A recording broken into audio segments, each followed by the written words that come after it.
What's up? I'm Shannon King. Welcome to Beauty360. I've been an international educator and a salon owner now in Brooklyn, New York. And I've traveled the world teaching and learning the best tips and tricks from the best stylists in the world for the last 25 years. Now I get to travel around the country and highlighting my friends and their salons near you.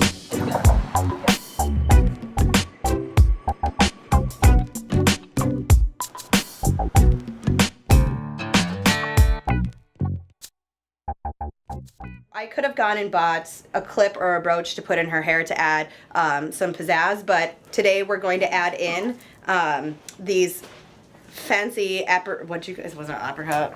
Yeah, Plumbing well, is apricot. I'm a colorist too, by the way. Oh yeah, there you go. So we're going to add these in pomegranates into the hair. So where we're going to start is we're going to subdivide this entire section into two pieces, and I'm going to do that right behind her ear.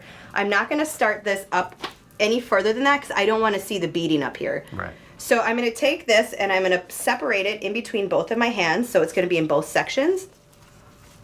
And we're going to want to make sure that the length is even on our little pomegranates. Okay, so from there, a lot of us have the tendency to pull out and do it this way. What I want you to remember too is you want to keep the hair going in the direction that you want it to live. So we want to keep it pulled back and kind of over towards the up style itself that we've already secured. So from there, I'm going to take my right hand and I'm going to twist this hair to the right. I'm pinching this with my pointer finger and thumb on my left hand so I can secure it. I'm going to twist it again, and that's going to give me a lock. On the other side, I'm going to do the same thing. I'm going to twist it to the right, pinch it with my opposite hand, twist it again, and that'll give me a lock. From there, I'm going to take my left hand and go underneath the right, continue to twist as I work. I am still pulling, if you can see the hair gently, back towards the up style itself. And we're going to continue to do this all the way down to the ends. Awesome. I picked this personally because I thought it'd be really pretty against her dark hair. Yeah, it's gorgeous. It's a great accent. It doesn't overpower, it doesn't take away. It's just an accent. It looks great. Are feeling a little uncertain about not having an elastic, you can elastic this. I'm going to hold on to this and I'm going to go up to the top here. I'm going to start to pull on the braid.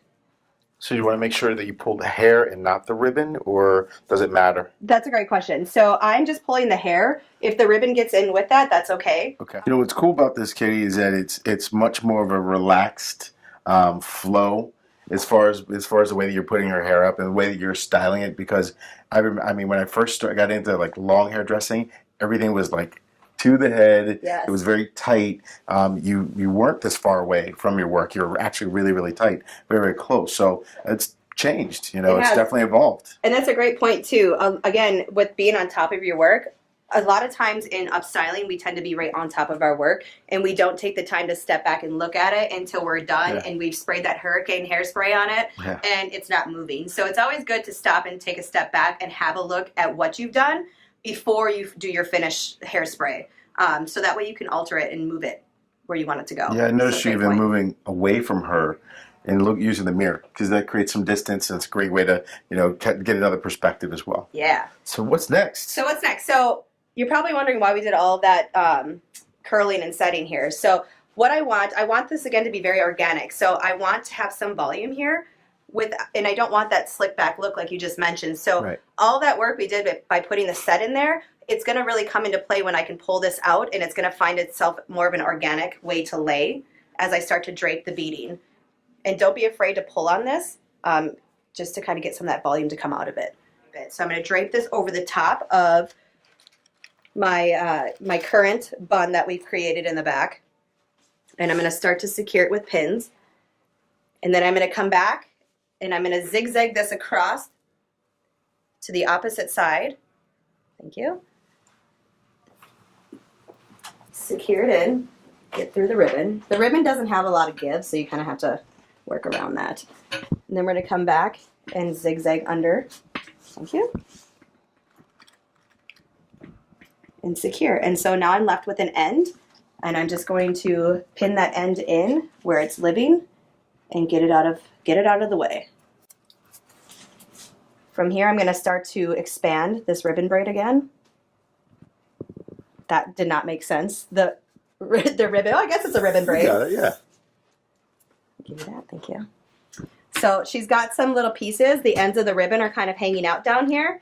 For right now, I'm okay with that. I will come back and address that once we have everything in and I do my final look over.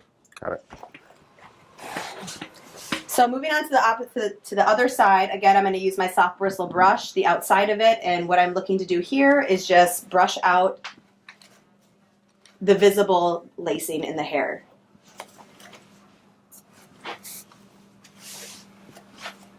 I want to have a little bit of volume left up on the top here. So we can manipulate that because we did the work and we put in those, that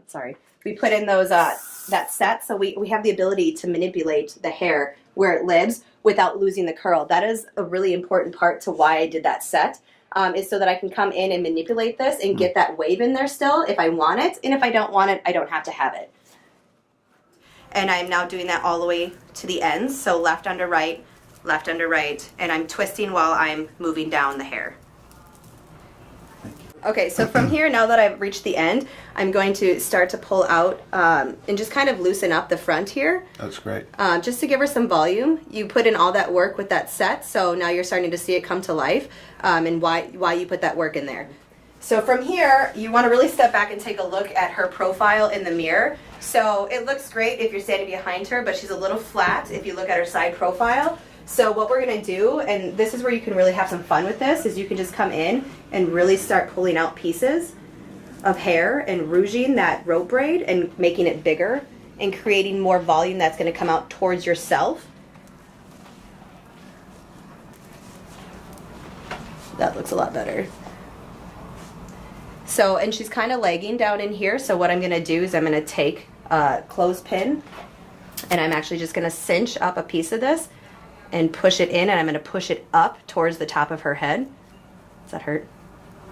Can you feel it? How about now? There we go. So that just gave her a nice cinch up into her head, so it's going to keep this more symmetrical for me. Now she's got all these little fine hairs down here. What I'm going to do with that is I'm going to take them together and just give them a twist, and I'm going to put them up underneath the style. That's a great tip. Great tip.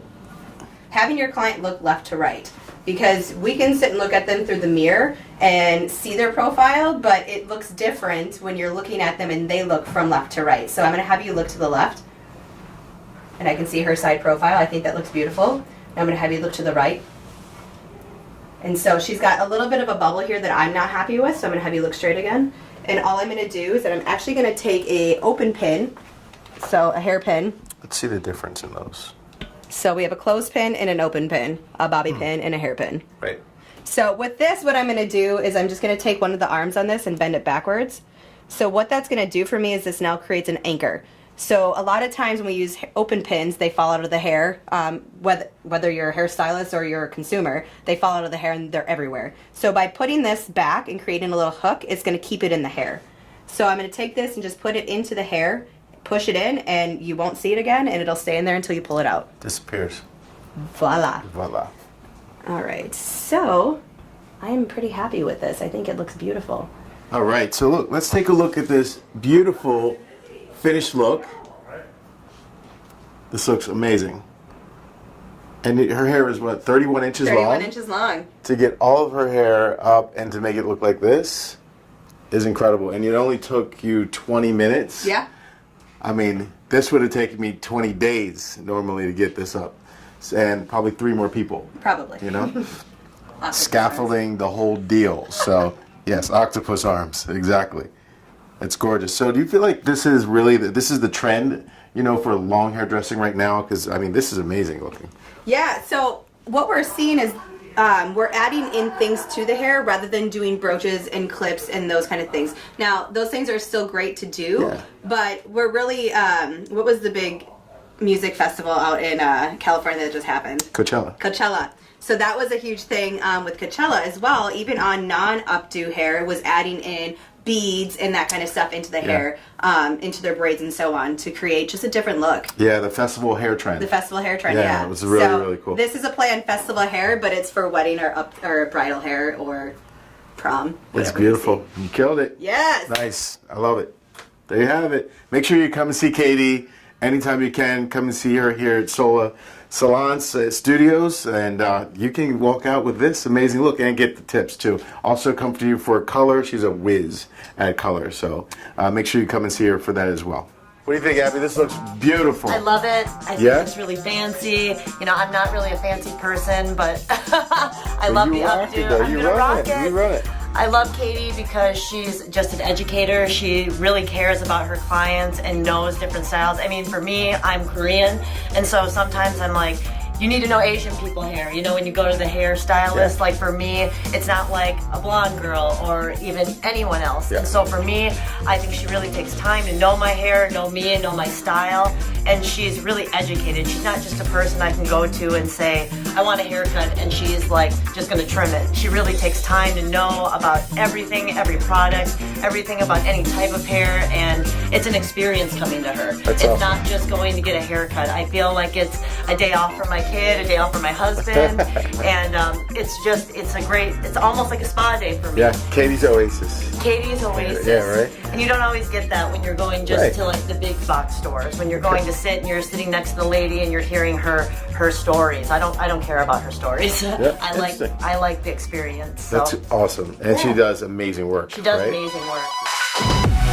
We're the best.